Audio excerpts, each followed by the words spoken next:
Hello? Hey, Ivan, Can you hear me? I can hear you. I can see you now too.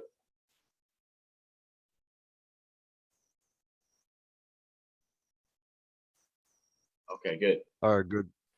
How are you doing today? Pretty good. Good. My brother should be here joining us in just a couple minutes. All right. So, we're here with Ivan Cuk today. Tell us a little bit about yourself for those who don't know who you are.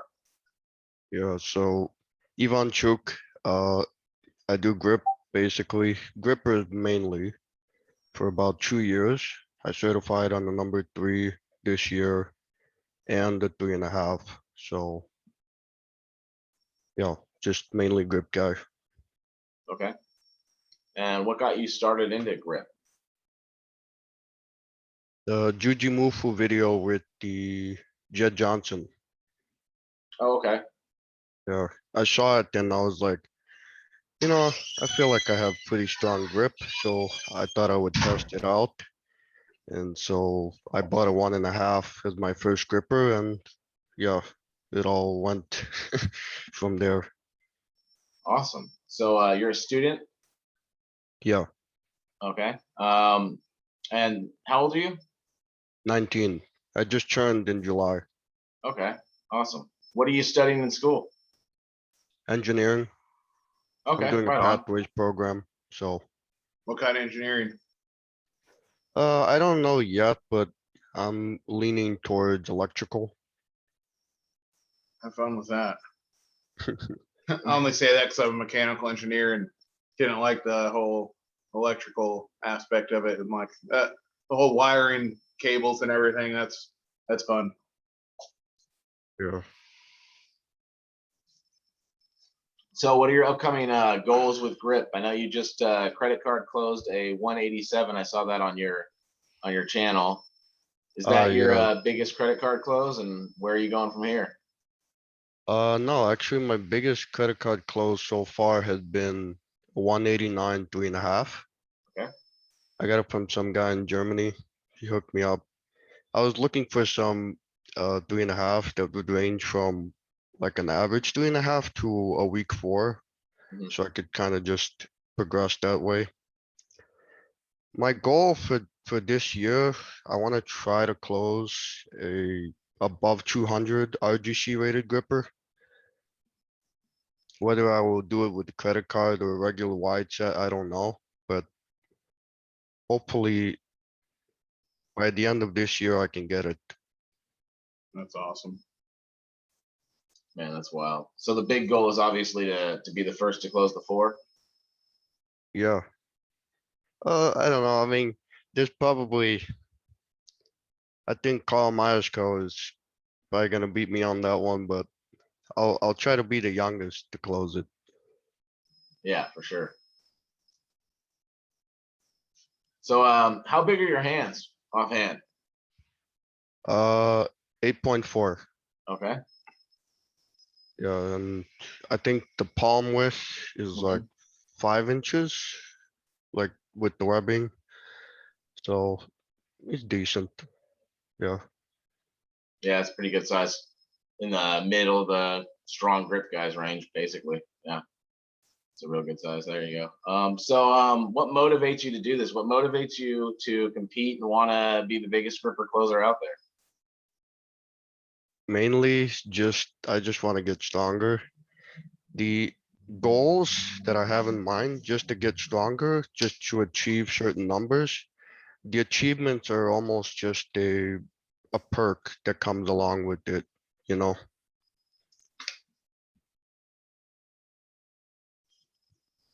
Okay, so what do you think has been the biggest achievement you've gotten so far? Sorry. What do you think has been the biggest achievement? You said the goal, the achievements are a perk, but what do you think, what one tops the list for you that you've accomplished so far? That I have accomplished so Yeah. far. Probably, I don't know. I would just say the last gripper I've closed so far.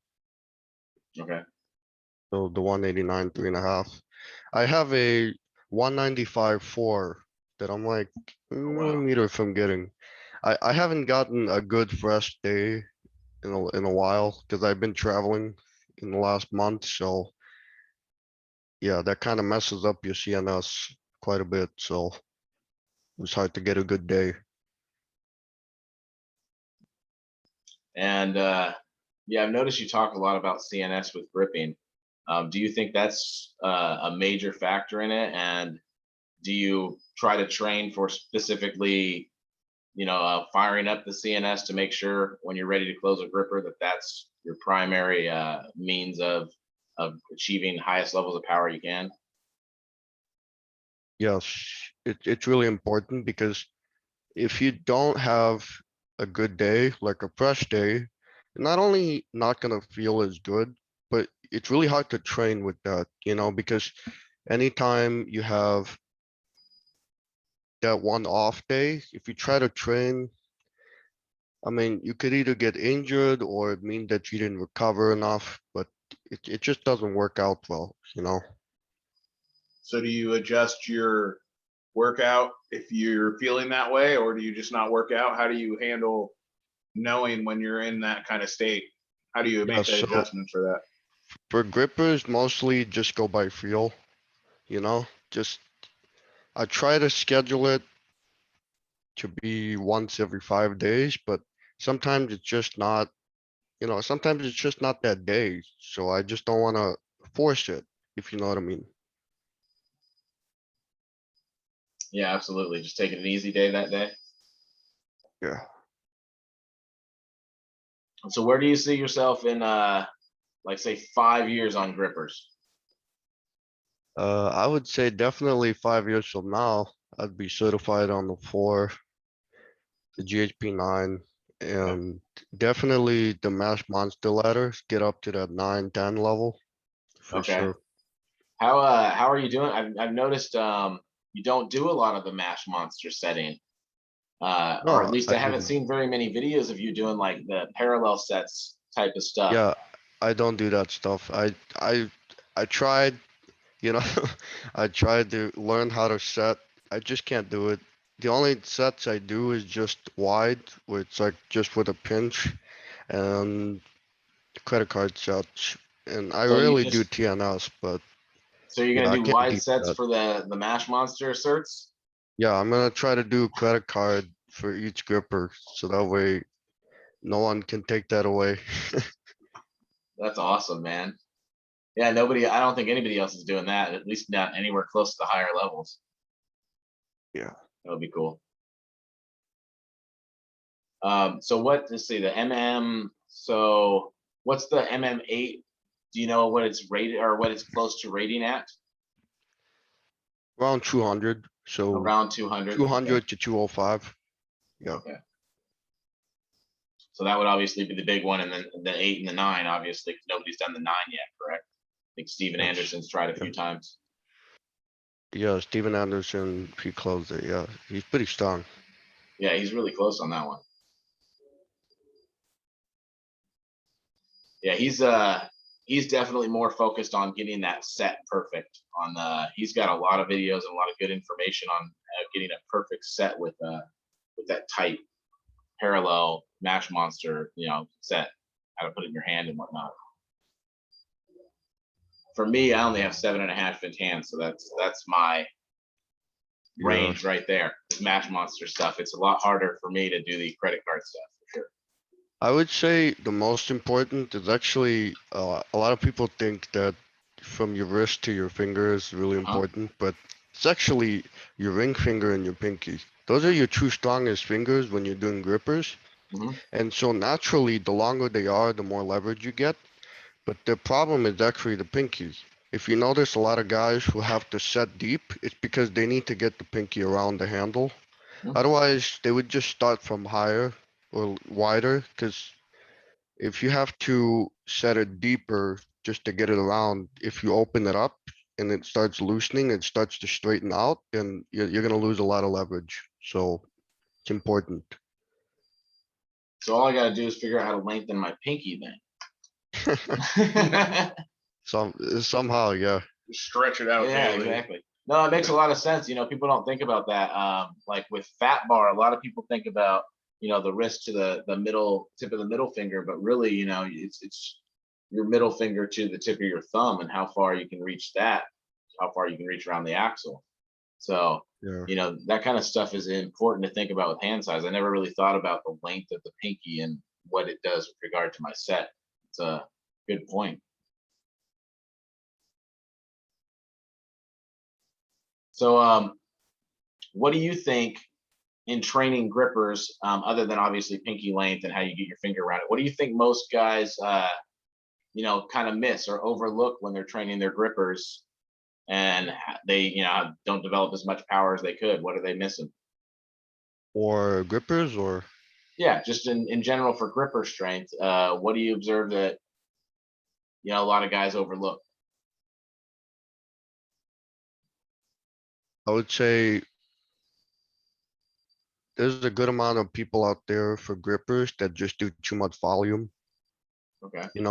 because when I started out, I would do 1.5, 2 to 2.5. All I would try to do is close it almost all the time whenever I got the chance to.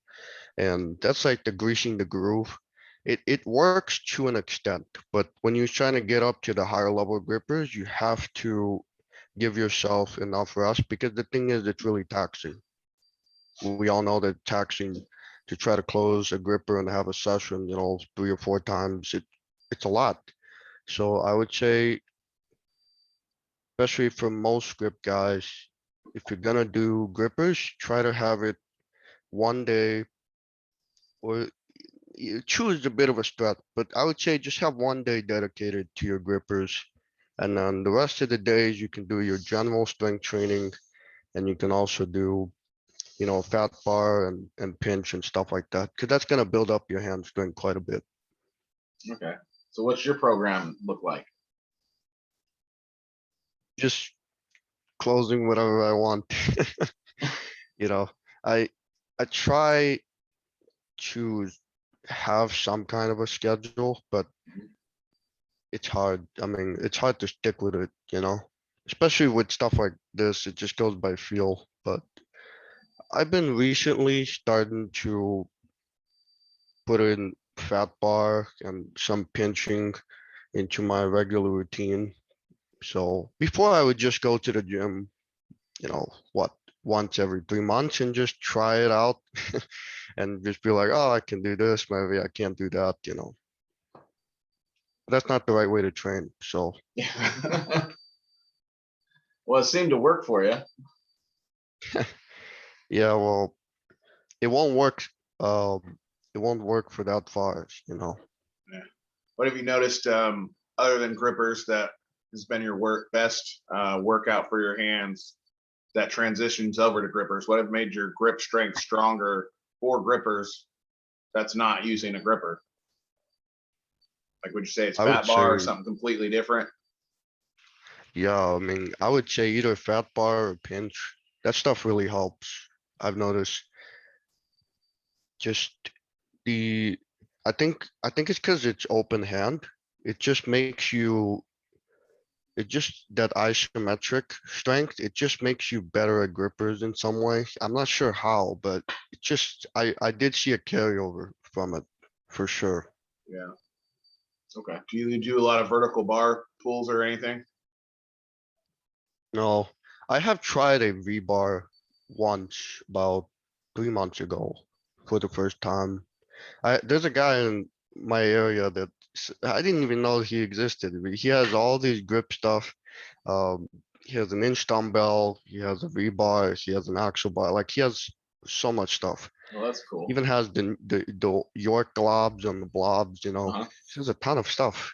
And so I tried it. I stayed there for like 6 hours just trying everything. It was funny. But I did try the V-bar, and I think I got 242 on my first try. Okay. Wow. How'd you do Yeah. on the inch dumbbell? I cracked it to my like to about my ankle, and Oh, then nice. I dropped it. But I actually like that dumbbell. It feels better, more natural than the like the rolling handles. Uh-huh. rolling handles have so much spin to it. This one's spin, but at least it has some grip in the handle. You know, it's not slippery. Yeah, absolutely. Some of the rollers they make as slick as they possibly can, and it's just wild. Yeah. Make a contest, you just lather it in butter first and make it even better for them. There you go. Grab that thing. It's They're almost both at that slick, point 10 with some of the pounds. slicker plastic ones out there. It's just wild. Yeah, so that's cool. You got the inch dumbbell up, man, or at least a little bit off the ground. That's freaking Yeah. awesome. Yeah, we have an inch dumbbell. We haven't cracked it off the ground yet, but we're working on it. We got a buddy that he was able to get it up first time he tried. He has a little over a Yeah. 200-pound pull on the rolling handles though. So yeah, he's a big dude, big monster. Yeah, well, I tried the second gen rolling thunder for my Mhm. mind, and I got 210 on it. 210? I didn't try to go for more because I was already fried from attempting the inch, but it seems to me when you get up around the 200 mark, you can start to crack it. Yeah, Yeah, they say about 200 on the roller is good for the inch, and about 100 pounds on the wrist wrench. yeah. What you need somewhere in that range. So yeah, I mean, getting 210 on the roller after messing with the inch, that's pretty crazy. So what do you think's the biggest mistake you've made with grippers in your training? Have you made any mistakes that you look back at it and go, man, I shouldn't have been doing Oh, that's a long list, but that? I would say definitely overdoing it. So back in February, I had this phase where I wanted to get into bending. You know, it's like I'm Oh gonna be yeah. a nail bender now, and I was still trying to do grippers. And I had a blue nails, like 50 of them. I would try to close, or not close. I would try to bend one, like either reverse or double overhand every single day, and that I started getting so much pain in my palm, but it was so addicting at the same time. And then I was trying to do grippers all the time, and I was trying to do them 3, 4 times, a week. I was just trying to close a three. That was all I was trying to do. It was such a bad training perk. I'm shocked that I'm standing here with both hands, you know? Okay, so yeah, basically your secret is that you did a bunch of crazy stuff when you were 17, 18, 19 years old and didn't blow up your hands. Yeah, That's awesome. So overdoing it is mainly you were saying overdoing it was a big mistake you yeah. made. Any other ones you want to point out?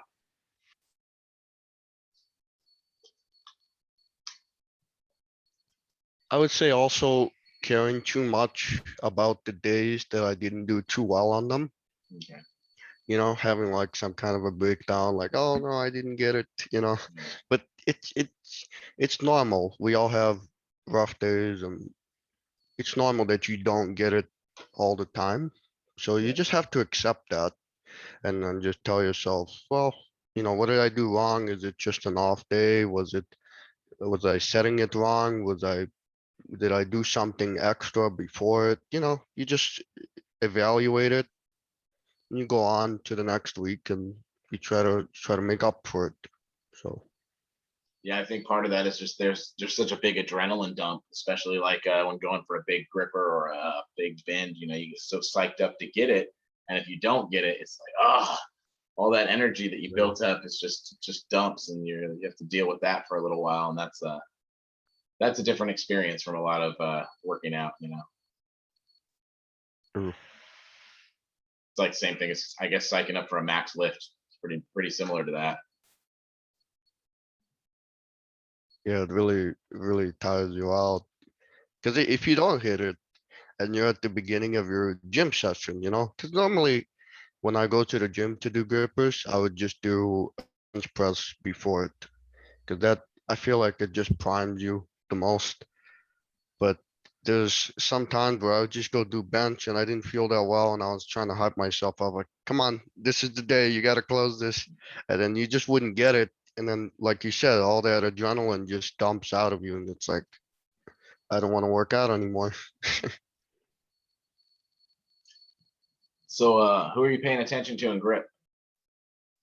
Well, a lot of people, Yeah. because in the past year, I found out so much about all the guys that compete, you know, the different kind of lifts. Because before I would just do grippers, and the only guy I was watching was Judd Johnson. Mhm. I would just watch him periods of time because I was like, oh, this guy has some answers for, a lot of the questions I've been Yeah, asking. absolutely. You can So learn a lot from watching him.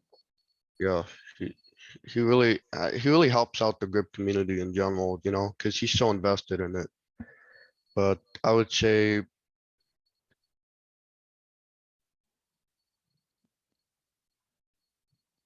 there's so many guys like Judd's one of them. Carl Myers-Co, Adam Glass, Tanner Merkel. You know, there's a lot of guys that have been on the scene, and they set the bar pretty high for what you can accomplish. So Absolutely, yeah. Some of those guys are huge inspirations, man. Waiting for the sleepers to come out that are coming. Yeah, that's the fun thing about the It's gonna switch up the grip. the sport Super a little Series bit. that we've started to see some new guys come out recently. yeah, I think it's especially with interesting. COVID, right?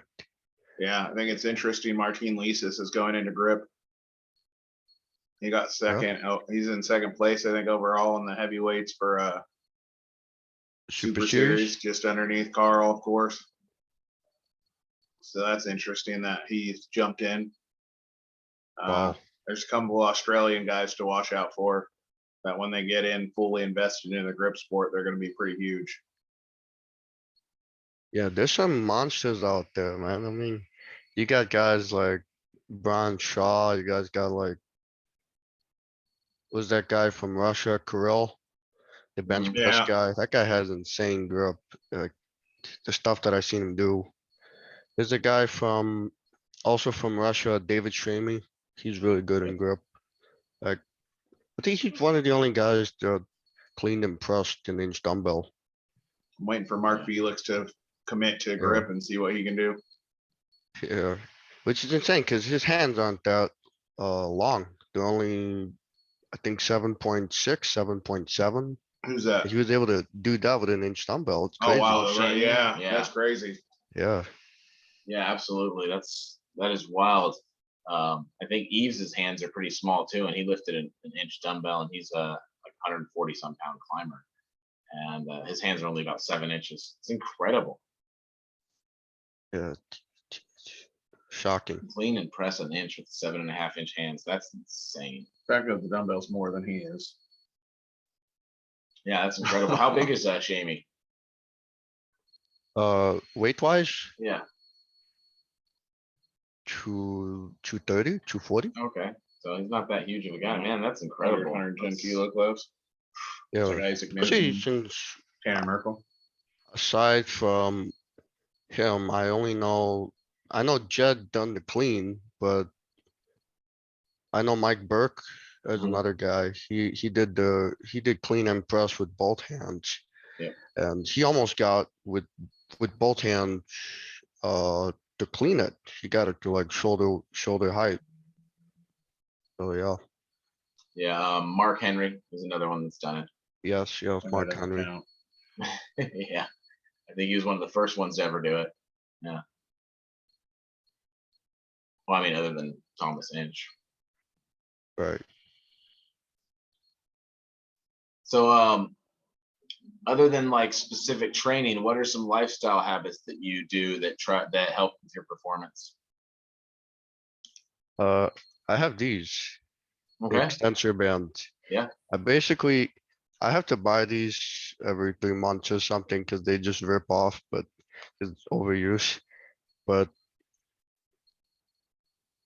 I just have them in my pocket all the time. Okay. It's like a good fidget thing, but it also keeps everything in the forearms, like the extensors, trains it, also keeps the balance here. So it's really helpful. And you're just doing those all the like as a fidgety, you just do them all the time every day. Well, not all the Yeah, time, but I mean every day you're playing with right, those. right. I would say probably, I'm not sure how many people do this, but it's pretty neglected, your extensors. Yeah. A lot of people don't train them.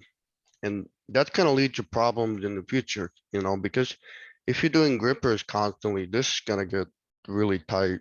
So if you're able to keep this um balanced out, you're gonna do much better and you're gonna get stronger off of it. So, Yeah, that's a good point. I mean, you wouldn't do, bench press without doing rows, or you wouldn't just train your biceps. right, right, Kind of crazy. Yeah. Wind up like an alligator. You can shed it really hard, but you can't open. Yeah. exactly. These enormous biceps and no triceps at all. Yeah, that's a good idea. I train the extensioners, but I don't do them like just as a fidget every day. I should start doing them more often. For sure. I like our extensioners better than the bands though. Yeah, I mean, you can use the bands or you could probably do those reverse wrist curls. I've seen guys do that. Have you seen the spherical extensioners that come in a sphere shape and they have 8 holes in them? And that's a grab ball in the middle almost. I don't think so. I can grab them real quick. Yeah, those things are absolutely fantastic. I'll step in there and grab them. But I think they're the best. I think they're just so much better. They don't break as much, and you get so many different angles with your extensioners with those. Plus, you can squeeze the ball in the middle, so it's kind of double work in one. They're really cool. Yeah. So, any other lifestyle habits that you subscribe to just daily that keeps you healthy and fit? No, actually, it's mostly why I have the little gadgets with me is because I don't work. Um, I don't do any manual labor or anything, so my hands are pretty cold most of the time. So I have to get something to keep them busy, Grip training active during recovery. lectures. Hmm? You just in college, grip training during lectures. Yeah, probably the most active thing to do with your hand is like write with a pencil, So what training methods or techniques have you stumbled upon that may be, unconventional, weird, that has significantly helped your training? I would say a couple things like one thing I noticed recently was thumbless monkey grip deadlifts Okay. and the finger curls that you can do with the barbells. Those help a lot, I think, because I've noticed the really top guys in grip all seem to be really good at that lift. So I was like, must be some merit to it, So I tried it, been doing it for about a month recently. It helps a lot because you just feel stronger. Yeah, we're using the tips tester to hopefully strengthen the fingertips a little bit for us. So I haven't tried that monkey grip deadlift though. That's a good idea. yeah. Yeah, these are the extensioners he was talking about. Ah, interesting. They have 8 holes, so you can put your thumb in different positions, and they're shaped like Saturn, so you can crush and extend, so you can open up and then you can close. If your extensioners start to get tired from doing so many reps, you can let them calm down a bit by doing a little bit of closing. Yeah, and those come in a few different strengths. They're pretty cool. They're different, just a different style of extensioners. Where'd you buy those? I got those off Amazon. They're called Serenelys. I'll send you a link for them. Oh, they sell them on Amazon. Yeah, Interesting. they sell them on Amazon. Randomly, okay. Yeah, they come in 3 colors. So Yeah, green's the easiest, and then you have 2 that are a little bit harder. Yeah, the purple one feels like just a wad of rubber bands around your fingers. It's just tough as heck.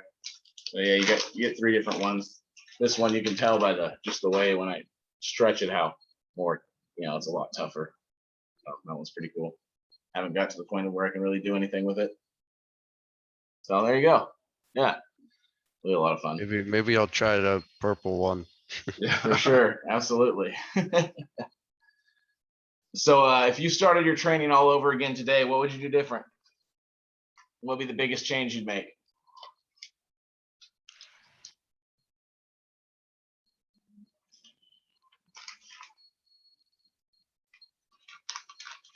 If I could start it all over again, I would say stay consistent with it, because when I first started, I did it for about 4 months. But the way I did it was very on and off, I'm sure a lot of people had this where you start out in grippers, you get these periods, like these weeks, 2, 3 weeks where you're into it, you catch the bug. And then you're like, I'm just gonna watch grip videos. I'm just gonna do them every single day. And then you just stop. And then you don't see them for 4 weeks or 4 to 6 weeks. But I would say instead of doing it that way, I should have just kept going, staying consistent with it. And especially since March of last year, that was the first time I closed my 3. But then, I was gonna try to certify, but COVID, all that stuff happened. Mhm. But I don't know, I just lost interest in it. I didn't stay consistent. And then I got back into the grippers in late November, early December, somewhere along there. So it's like, that's like what, 7 months or something like that. Yeah. That just went by. That I could have just been training the whole time and would have been better off now, but depends. Also, sometimes you need those periods of rest. I think your body tells you when you need to stop, when you're overdoing it. So especially with grippers and any grip related forearm stuff, I found that when you rest for about 2 to 3 weeks after the heavy training, it gets stronger. So definitely, I would just take that approach all the time if I were to start over. That's good advice. Yeah, we had a couple periods where we took like a 2 week break and we wound up Wow. coming back a lot stronger. You noticed that as well. And that was after like maybe like 4 months of consistent grip training or whatever. And then we'll take a few weeks off and it seems to help. Your whole body just kind of resets, it relaxes everything, and you come back Yes, fresh. yes. Yeah, I think there's a sweet spot that if you figure out your body too, you can really set your workout routine according to when you're going to take your breaks or know about how long you can squeeze out. Like the next 12 weeks, I'm going to do this workout cycle because I know in about 12 weeks I'm going to be toast. And then you can really take 2 to 3 weeks off and then maybe do a different workout routine to target something else. I think you get Yep. in certain cycles in between your rest cycles that'll really significantly enhance your training. Totally. So what's your typical gripper routine look like? Like warm-ups, how many reps? Do you do holds, coin holds, over crushes? How's your typical routine go? Oh, my routine has been, I take a number 2 after you get some warm up, right? So like you have this Ironman egg thing. See, I usually warm up with that for like a minute or so. Then I have these. Then when I get to the grippers, I just start off with the 2, just get a few clocks in. Then from there, yes, I jump all the way over to the highest gripper I'm trying to close at the moment. And for that gripper, it typically 4 to 6 attempts during that session. It's kind of inspired by Nathan Hall's program because he does a similar amount, but the way that he does it, he does a lot more, but just, in total. And he does it more frequently, but I would say for most beginners or people who haven't had their tendons that develop, I mean, I don't see how you can get away with that. It's just too much. So just once a week, when I get to the session, 4 to 6 attempts, and then that's it. I finish it. Oh, you don't go down after it's just warm up, go for the big one, and you don't work back down? No, Okay. like a cool down. Yeah. Maybe I'll do it with a 2, but I won't get like a 3 and then work down from there. But and the other thing is sometimes I'll have like 3 or 4 grippers. If I close the first one, I go to the next one. I don't try to close it again. I go to the next one. If I close that, I go to the next one. And then, but the first one I do with the regular set, all the other 3 or 4, I'll try to do with a credit card set. And it worked so far. I, I assume one day it's gonna stop, but because you can't just keep going up in one session, but yeah, that last gripper, if I close it, that'll be the first gripper of the next session that I'll try to close again with the regular set. Then I go up again in order. So, but to do that, you need grippers with RGCs that are somewhat close to each other, you know? Right. Yeah, for sure. What does your next day typically look like after a tough gripper workout? What are you doing for rehab? Mainly just extensive work. I try to eat like fish, high protein diet, just to recover from it. I know a lot of people take like supplements and stuff like that, but I don't do that stuff. So yeah, just it gets tough because it hurts, Yeah. and you just have to ride with the pain. But no, as long as you give it enough time, it's gonna come back stronger. Do you do contrast baths at all, or just mostly extensioner work? Yeah, sometimes I'll do a contrast bath. I'm not sure if it helps that much with the recovery, but it feels better at least, you know. Yeah, absolutely. So, what tips would you have for somebody that's just getting into grip, like brand new person, just starting? Grip, Yeah. it's grip in general. Well, yeah, grip and grippers, but yeah, Yeah, I would because I say, know you specialize typically in grippers. right. And it's funny because even though I specialize in that stuff, I would tell for most people, don't focus most of your time on it. So I would say stuff like fat bar and pinch, that will help you more. But if you're trying to certify, that's a different story, but there's no real reason to do grippers as there's no reason to have it most of your training schedule when you're not aiming for any goal. So if you're just doing it to get stronger, then you can do it once a week or 2 times, you know. So I gotta ask. I know you specialize in grippers, but do you try other things that are exciting, like crushing pop cans or exploding potatoes or anything like that, because your grip's I so strong? I have tried the potato when I closed the 3 back when I could close the 3 only back in January, February.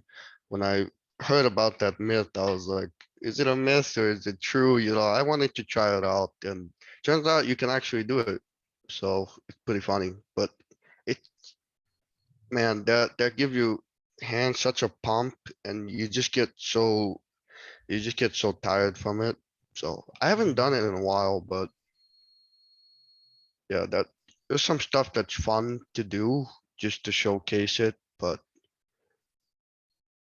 Have you done the walnut yet? I have actually, yeah. Okay. I've done it.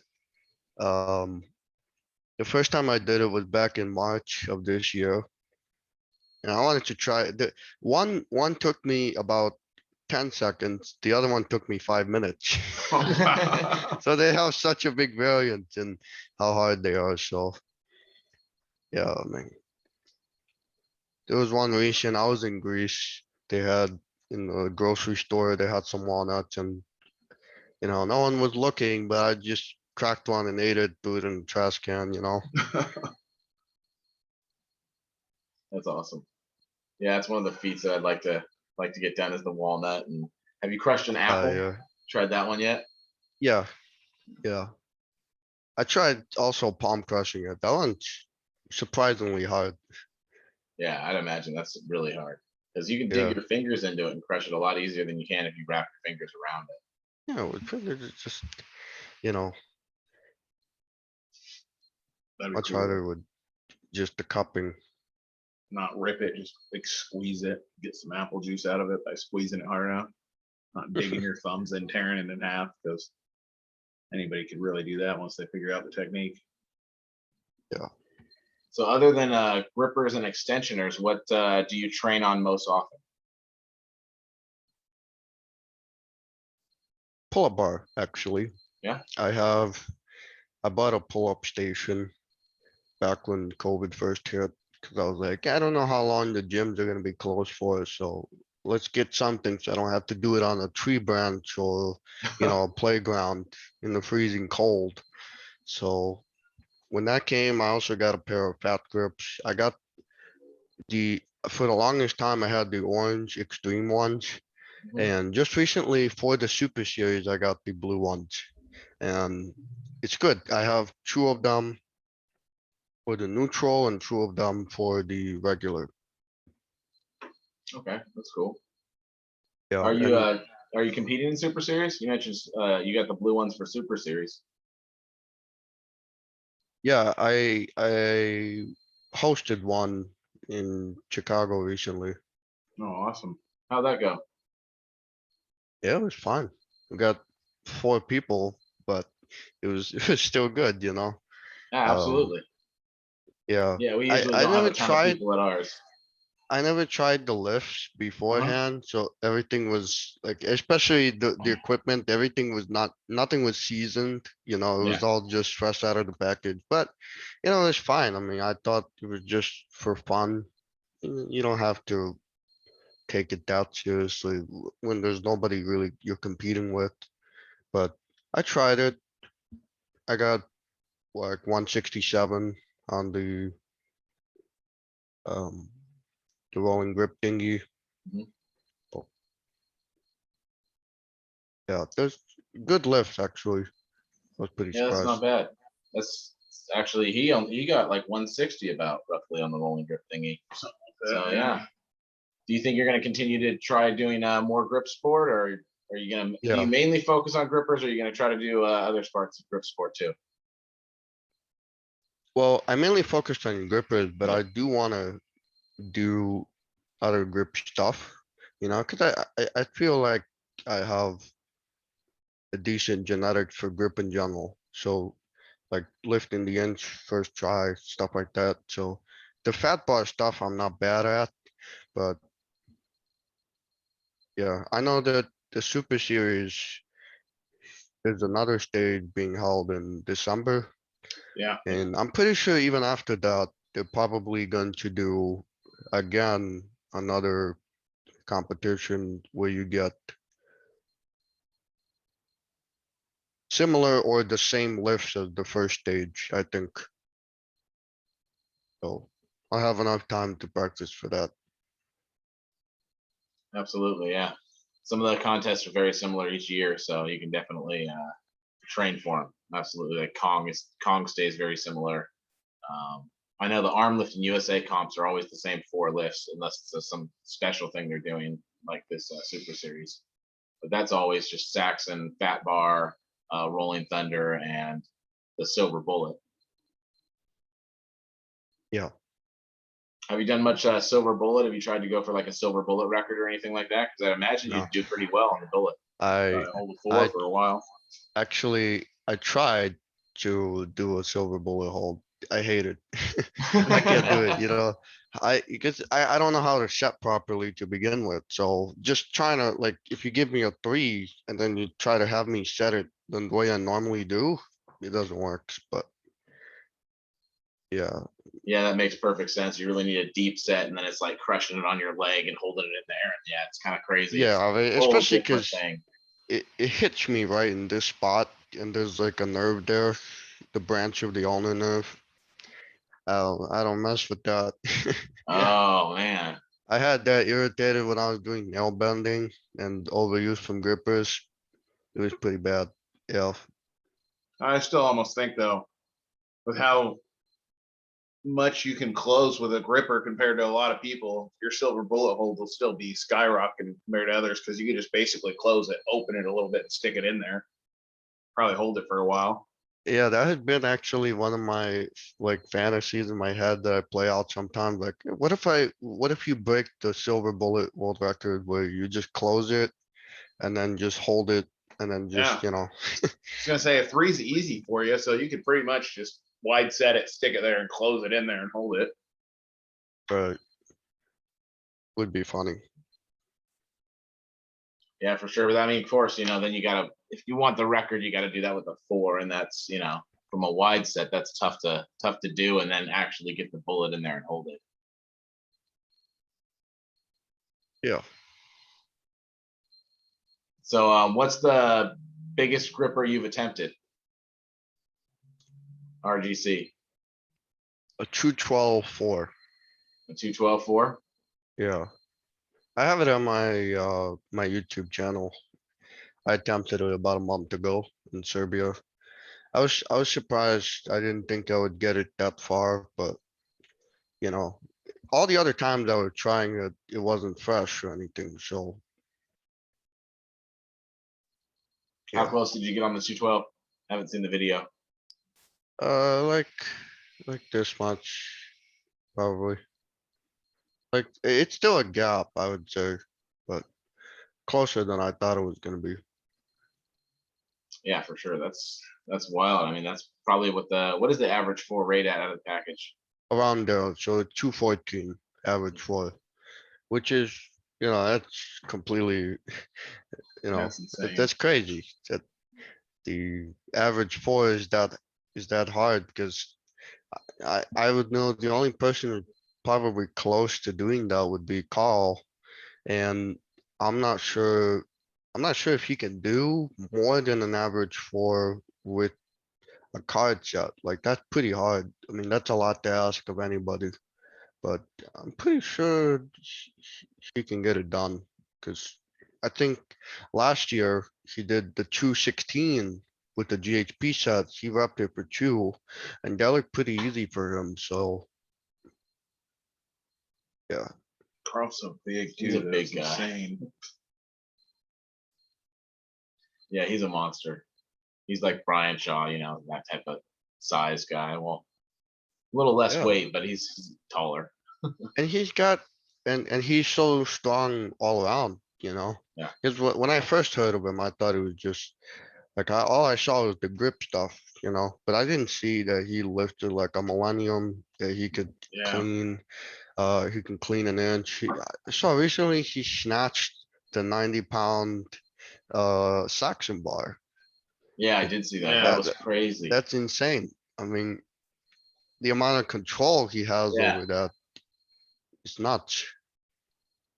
Yeah, that's incredible. That's incredible wrist strength to do that on a full length Saxon bar. That's just You're talking about, mind-boggling. that's like a toothpick to him. His hands are so big. Yeah, Saxon bar's like a regular toothpick. You're like, oh, it's no big deal. It's like Mark Felix when you see the guy's hands, they're like 13 inches. He's like, fat bar, what are you talking about? I reach all the way around this thing. yeah, Yeah. I would say the fat part is interesting because if you got the thicker your hands get, the harder it is to get around more.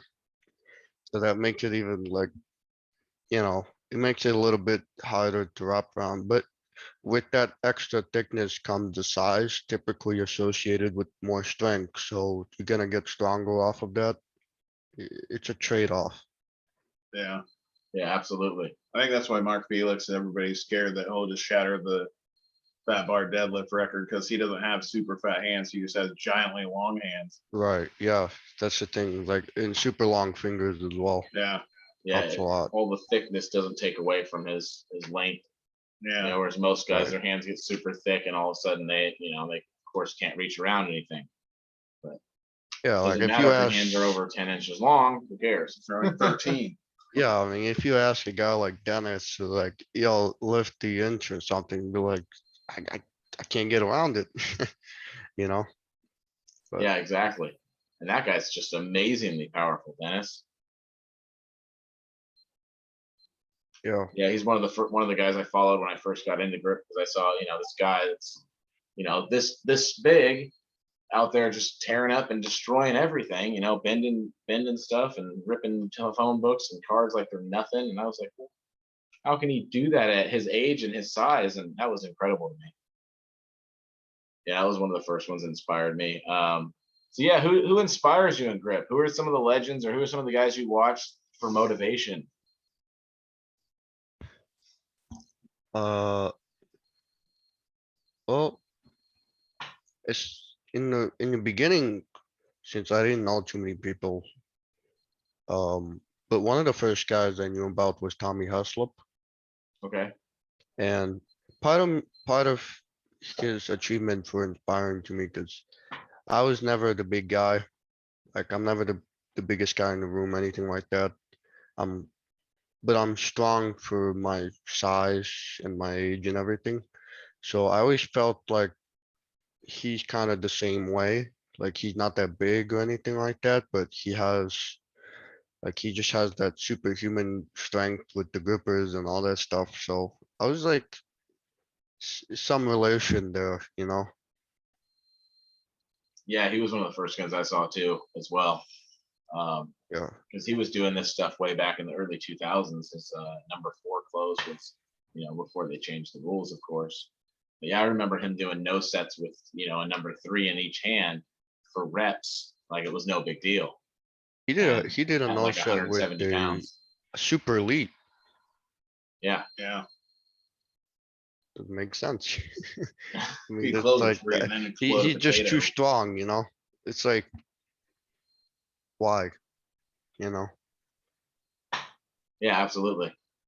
It was, I was always a big fan of like World's Strongest Man, but I always thought, well, I'm never going to be 6'8" and 400 pounds. Right, So when right. I found, guys like that, I thought, well, at least I could try this. Or even Bill Kazmaier size. You're never gonna even be that big. Yeah, they have that effect, you know?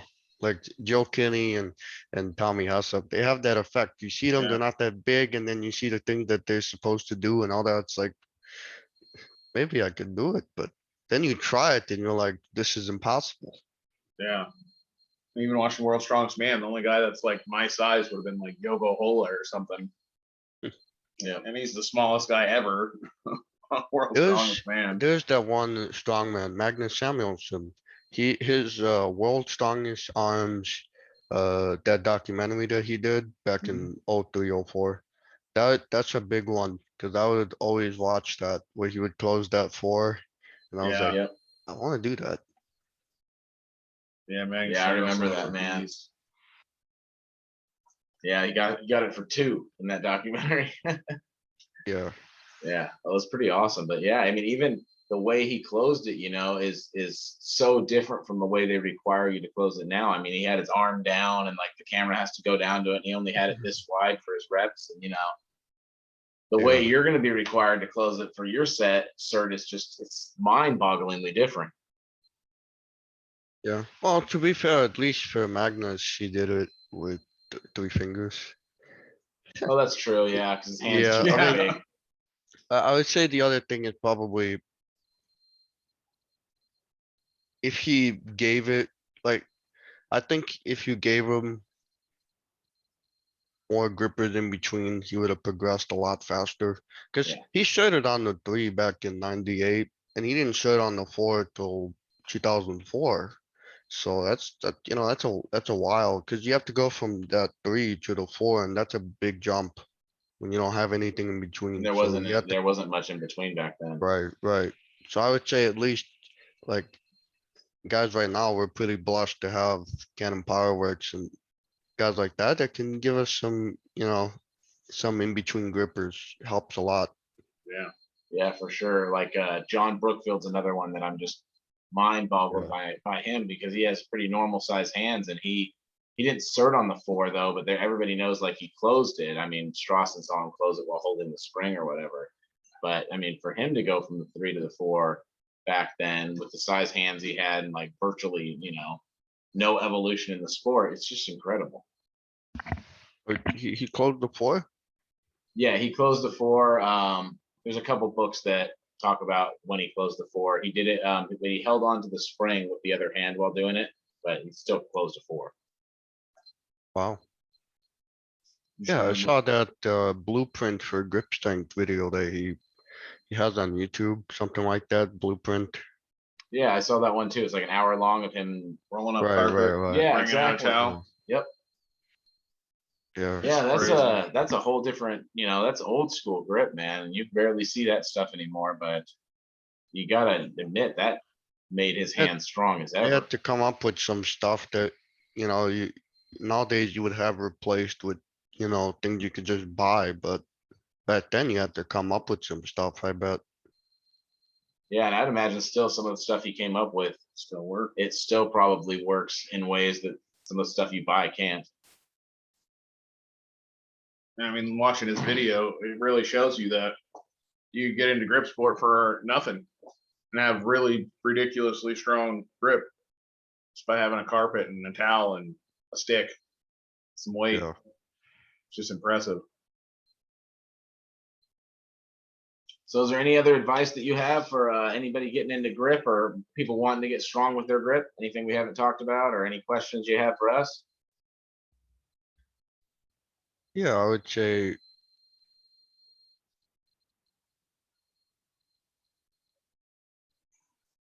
focus on actually using your hands. Like there's a interesting thing that I noticed with a lot of people, what they do. And I first realized it with the dynamometers, because I have the GM 150 that I use. And I've seen a lot of guys that do the GM 150, and the way that they do it, they're trying to squeeze it, and then you see the whole arm and the whole body is shaking. But that's, Mhm. you know, that means that you're kind of leaking out the energy, because your wrist and your hand is supposed to be the transfer. It's like a medium. Yeah. So this should be the tightest it can be. You should focus all your energy and direct it towards there. So I think when people are trying to do the lifts and everything and trying to do grippers, just focus on actually squeezing your hand. Don't try to. What usually happens, you get it, your grip starts to fail, and then you trying to accommodate with your body, but you can't do that because if you can't hold it, your body's not going to mean anything, you know. So you have to make sure that you make sure that you get the most activation for your hand so that you can get more activation from from everywhere else. Okay. Yeah, it makes a lot of sense. Your mind should be focused on the squeezing. Right, right. That's what you're doing. That's the goal. So yeah, absolutely. Yeah. If it's going to go out, it's going to go out no matter what. No matter what the rest of your maneuver body you do does. or anything. Yeah, it doesn't Yeah, matter how hard you clench. It's gonna fall out of your hands if your hand ain't tight enough. So that's all there is to it. right. Awesome. So you have any other comments or shout outs or any questions for Couch Potato Strong before we let you go? No, it was great talking with you guys.